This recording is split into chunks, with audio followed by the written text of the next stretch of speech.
Hi there, it's Sandra with Brew City Thrifts. While I don't do this often, I did go shopping without you.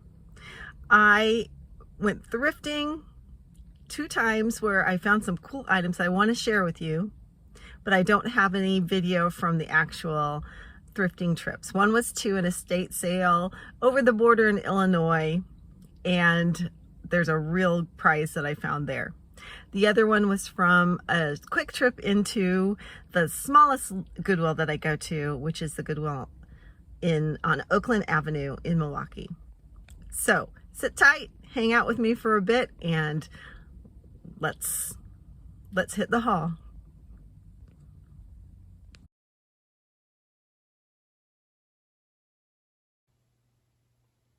Here are 2 hauls that I wanted to show you. Neither one of them were filmed. I was unable to video for 2 different reasons. They were done at 2 different times, but I got some pretty cool things, and I'm thinking you might enjoy looking at what I picked up. These were actually picked up after the items on the right, but I'm going to start with these first. I picked these up at the littlest Goodwill that I shop at, the Goodwill on Oakland Avenue in Milwaukee. And I was on my way to meet with a friend, and I was early by about just half an hour, but I was so close to this little Goodwill, I thought, I'm just gonna run in there, pick up a few things if there's anything worth picking up, and then get over to my friend's house. And friends, I picked up all these items in a period of about 20-25 minutes. So what do we have here? Starting from the back, we have this jaunt metal and stone sailboat. It looks like a coppery metal, may not be copper, but it is a copper color. And you can see the signature there, jaunt, on the, looks to be maybe a chunk of onyx. Anyway, these were made in the 1960s and 70s. They were very popular, so they're not super uncommon, but they are still very desirable. So I saw this, I've sold them before, picked this one up for $4.99, and I plan to sell it for about $16 to $20. This is one of the things I always look for in the picture aisle, and it's because these do well for me online. These are metal and rhinestone frames, and this one has a lot of really pretty multicolored sort of pastel rhinestones set in what I think are pewter flowers. So it's a nice frame. The back of it is a little bit chewed up, and honestly, I think the back may not be original with this frame. I'm not 100% sure. So I might take the price down just a little bit because of that. But the frame part itself is quite nice, and I am planning to sell that for about $12 to $16, and I picked it up for just $1.99. This mug, this iridescent skull mug, was only 99 cents. And I grabbed it because I just like the iridescence. Skull mugs, of course, do well around Halloween, but you can sell them at other times of the year too. And this one, just the size of it, the iridescence, I like the fact that there's a bone handle. This one caught my eye, so I picked that up. 99 cents, probably list it for between $10 and $14. This grabbed my eye as I was racing along the aisles, just because it looked like it had a little bit of age. It's a drip glaze, I guess you could call it a jug or a vase. I think you could use it as a vase. There was no cork stopper. It has, if you look at the bottom, there's the mark of 40. I don't know the maker, but I just thought this is definitely, if you do like a rustic or boho or, you know, farmhouse kind of decor, this is going to fit in with that. And I thought it was kind of a nice piece, and probably, like I said, does have a little bit of age. We've got some pretty drip glaze well, handmade pottery bowls. This one is a drip glaze bowl, and a pretty blue drip glaze on a creamy background. It's signed. It looks like it says Stodley on the bottom. Just a nice, pretty cereal bowl, berry bowl, pretty colors. And that one was 99 cents only. We'll probably list it for $10 to $14. I thought this bowl was super interesting. This is pottery, handmade pottery bowl. It is not signed, but it's got a bit of a drip glaze. You see the striations, and what I like about it are these notches here, which I think could hold spoons. It could be where you have a spoon rest. I think you could potentially even put chopsticks across the side here. So the notches to me made it interesting. It's a pretty blue color. And that one I picked up for 99 cents as well. These bowls were so cheap. 99 cents, and I am going to list it for a little bit more, maybe $12 to $16 compared to the other bowl. We've got some Bay pottery here. I've picked this up before. I think it's interesting. I find that it's not too, I find these every so often. This is a smaller piece than I usually find. There's the mark on the bottom, Bay pottery. Looks like it is for maybe a pad of notepaper and a pen. And Bay pottery, I believe, is made in Virginia. It's got that lovely, that lovely striking drip glaze and unique shapes. And so I am going to list that for about $14 to $18, and I picked it up for $2.99. Got a pottery mug here, also signed on the bottom. Looks like Jim and Kim Milani, something like that. I am not sure if I'm reading that right, but it is a nice little pottery mug, hand thrown. It's got a very light blue glaze at the top, otherwise kind of a creamy, almost skipped white glaze on the bottom, which I like skipped white glaze on pottery, so I like this mug. It was $1.99, and it is, I'm going to list it for about $16 to $20. I might bump up the prices of these too. I'm just thinking, this one especially, thinking about it. Anyway, then we have a nice little Villeroy and Bosch or Villeroy and Bach trinket dish. It's the Botanica pattern, made in Luxembourg. These can be collectible. Some people look for them, and they are nice quality porcelain. And this one was just $1.99. Probably going to list it for between $12 and $16.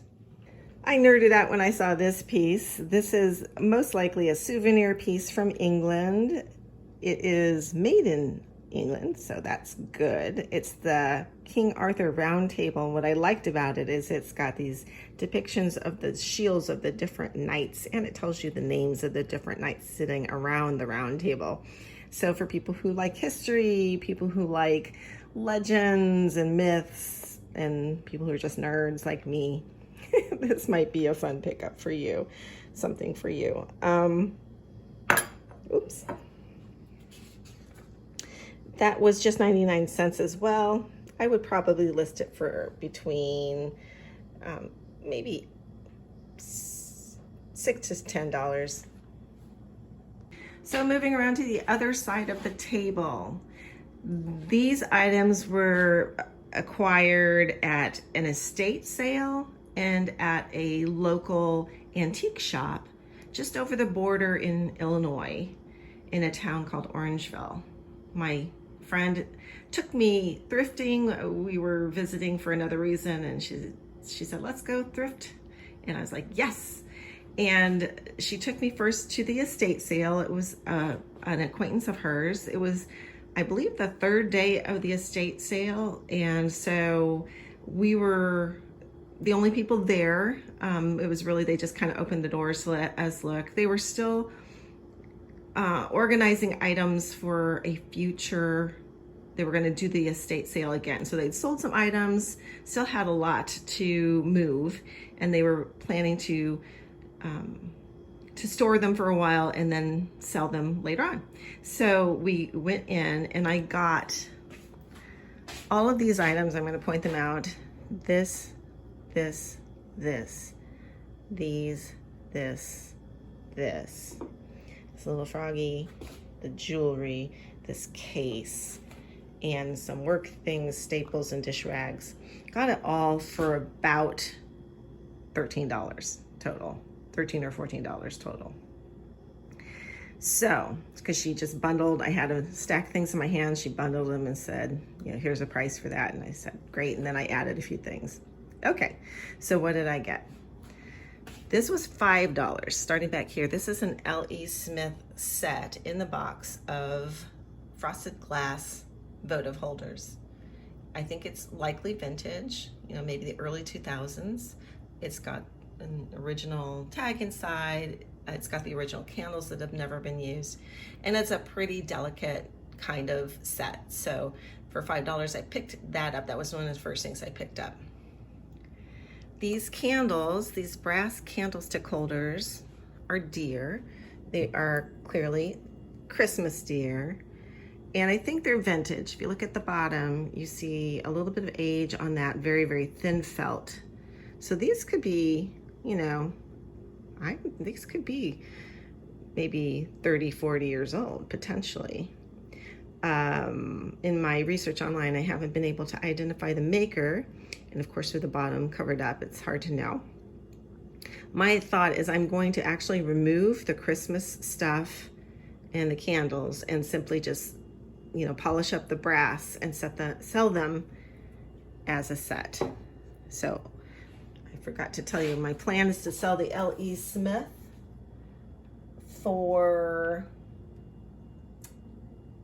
$16 to $20, and the brass deer for about $12 to $16 for the pair. The pumpkins, I'm thinking if I sell them, I may not. I may just donate them or use them myself. But they were, I think, what, $1 each? And I believe they were made by the person whose home we were visiting, or a relative. So these are, you know, handmade for sure. They're cute. And I would probably, if I were going to list them, I guess I would list them for about 8 to 12 each. But like I said, I'm not sure that I will list them. I'm gonna skip over the flower for now and go to this plate. This one was listed for 25 cents. It is handmade pottery plates, signed on the back, Janet, looks like Nesmile, and it's depicting some seagulls flying over the ocean. Very boho, very 70s. I agree. I think the reason it was priced so low is that the painting is amateur. It's not got a lot of detail, but it works. I think it's just got a really lovely kind of moody, dreamy feel with it being a little bit more impressionistic like that. So I think it's a really cool plate that, again, for people who like boho, people who might be near an ocean, etc. This is a handmade pottery plate, and I think it's nice. So I'm gonna list that for between, I think, $12 and $16. I don't always know if these smalls, these littles, these figurines are Hagen Renneker. I don't actually know exactly how to tell, and it's not marked that I can see. So I am gonna guess this is just a little, maybe Japanese figurine. It could be even more contemporary, but what I loved about it was this sassy pose. Look at this frog. It's very come hither, isn't it? I think it's just super funny. And again, this was bundled, so it was not much that I paid for it. And I would list this for between probably $6 to $8, maybe even $10 if I were to list it online. I picked up this box not because I was planning to resell it, but I was thinking to myself, I could probably use it for jewelry that I have to sell. When I sell jewelry, it's usually because I'm either trying to move to somebody who wants it more than myself, jewelry that I've owned, or it's because people ask me to sell jewelry for them because they don't do eBay reselling, but they are hoping to pass on something of their own. So I thought, okay, I'll get this for me. It'll be useful for these small pieces. But while I was at this estate sale, I did see these vintage earrings, and there was a bunch. These were the 4 sets. Let's see if I can open it with one hand, that were interesting to me. I may need to put, sorry, you gotta put the camera down. Okay, so we got this box open. The earrings were all screw back, and they were interesting to me for different reasons. This set was interesting to me because of the beads, those red beads, which I thought could be potentially Bakelite. Now the green leaves there look to be just plastic, so it could just be a hard plastic, but I definitely thought the color and the shape was attractive. I like dangle earrings like this, like not short dangle earrings. And so the color was really vibrant, so I picked those up. I picked up these cameos because they looked to have enough age to be interesting to me. Again, these all need to be cleaned. I will do a more thorough cleaning, but what I liked here was the metal work. You know, you've got some detail on around the backing that could be plastic. That's what I'm thinking that black backing is. I don't think it's stone, but the cameos look to have some age. So, you know, maybe early 20th century cameos. And I understand that some people are, you know, there are cameo collectors out there, and those might be of interest. Here we have some clear rhinestone earrings in an interesting shape. No signatures on these pieces.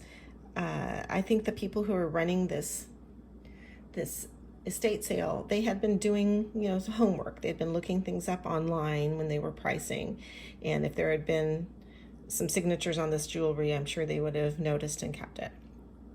But the style is still very interesting. I like the shape. I like the detail with the metal there. So these rhinestone earrings are one of the pickups. And then I found these. Now, I thought potentially that this was turquoise. Again, you've got quite a bit of detail on the silver here, but I see no mark for quality of silver, and upon further inspection, it's probably more likely that these are turquoise colored plastic beads. Still a pretty little set, and if I just, you know, I'm thinking about how to sell them. If I sold them individually, I might sell them for between $6 and $14 a pair, depending on the pairs. If I were to sell them as a group, I'd, you know, obviously make the buyer a bit of a deal there. And another option is I might just put them into my jar where I keep jewelry bits that I have held on to over the years, like earrings where I've lost an earring, bracelet pieces when the bracelet has broken, things like that. I'm planning to do some sort of craft with them sometime, so I might just add them to that jar. Okay, so here was the big find of the day. I walked in and I noticed this brass piece immediately because it's this big, beautiful brass figurine. And brass can be a hot item. I know there is a lot of brass out there. In the 70s, it was very popular, so you're looking for brass that looks to have a mid-century modern vibe. What I noticed about this one was it's a figurine that would be more uncommon. Look, it's got these details with the stamen here of the flower. It's got these petals, and the petals actually come out. I don't want to take them all out because it gets to be like a puzzle to take them in. So, and the seller knew that. She said the petals come out and they had all kind of fallen out, and it was kind of tricky. We weren't sure how to put them back in, but I just thought, oh, that's interesting. That's really cool. And so I decided I was going to get it. We couldn't figure out how to put it together, but I was like, this is cool. Taking it home, when I first looked it up online, I didn't see anything that looked exactly like it, and the price point was, you know, lowish. When I say lowish, what am I saying? Is lowish a word? It isn't. I made that up. It is. It was in the, you know, maybe $25 to $35 range, similar brass flowers. I didn't find anything that looked exactly like this. So I was like, oh, you know, it's still a good pickup, especially bundled in price like that.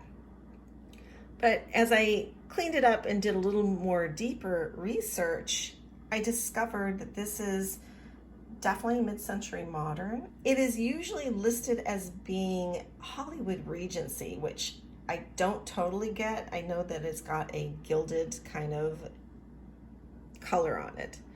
I don't think of it as Hollywood Regency, but that's what I see in the listings.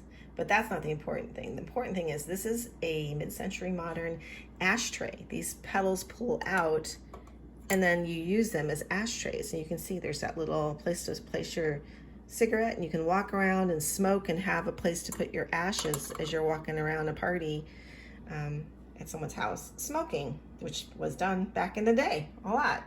And so these actually go for, I'm going to say, you know, the prices swing, but I've seen them sold as high as $250 not that long ago. I'm planning to list it definitely above $175, maybe in the $215 to $225 range. Shocking in a good way. So like I said, there's just a few work items here. We also went to a local antique store that was a store that my friend frequents in Orangeville, Illinois. The name of the store is You Sell and Resell. And we met Norman, the owner of the store. And yeah, so he had a lot of cool vintage, a lot of cool collectibles. I picked this one up. It was $10. I picked it up not for resale though. I picked it up because I'm always on the lookout for vintage lunch boxes. I have a friend who collects them. They are hard to come by that are truly vintage. And this one is a Hallmark lunchbox. I do believe it's from the 1980s or 90s. So that is in the range, and I think she's going to enjoy. Hopefully she doesn't have it already, and hopefully she is happy to add it into her collection. So there you have it. There are the items from my most recent hauls, and it's always fun to hit an estate sale. I don't do those as much as I do Goodwill, but we're coming into garage sale, yard sale, and estate sale season, so you might see some more of these. And I don't always film at those either, because depending on the circumstance, sometimes it feels comfortable to ask to do it and sometimes it doesn't. Okay, thanks for coming along. Hope you enjoyed seeing what we found. Like my channel, subscribe, and comment, and thrift on. Let's do this again.